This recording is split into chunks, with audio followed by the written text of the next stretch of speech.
ABC 7 Eyewitness News Sports with Adam Wells. Well, only 1 second separated the UT Martin Skyhawks from a win in their season opener against Jacksonville State. Now, that's as if they would have made the field goal that would have won them the game, but the Skyhawks aren't dwelling much on last week's loss. Now, even though head coach Jason Simpson would like to have that game back, he now shifts the focus to next Thursday night's home opener against Union College from Kentucky. Now, they say the biggest improvement for a team can be seen from the first game to the next. Now, if that's the case, then the Skyhawks have a lot to learn from their first game.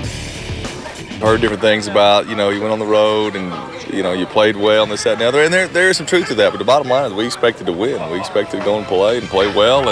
And we did that in spots. We didn't do it for 4 quarters. We didn't finish out the game in the last 5 minutes.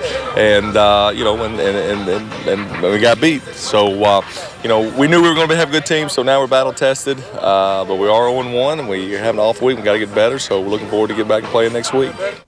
Now, one highlight from last week's game was the play of running back Jason McNair. The junior from Mississippi is looking to build off of his first game success and then use this week's bye week to his advantage. Now, McNair accounted for 170 all-purpose yards in that first game, 85 on the ground and 85 through the air, including a 60-yard run on the second play of the game. Well, I wasn't expecting that on the second play of the game, but I always was taught, to be patient when I run, so I was very patient on that play, and a big play popped out. We got 2 weeks to prepare for a team. I know they're NAIA, but they're still gonna come to win with a chip on their shoulder. So we still have to practice and do the things that will make us better and to come out with a victory this game.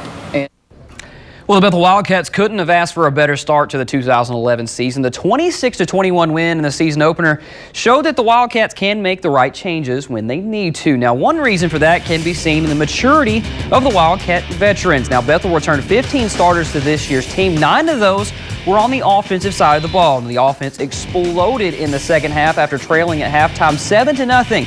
Now, when it was all said and done, 400 total yards of offense was produced, most of that coming in the second half. The biggest thing is our maturity level.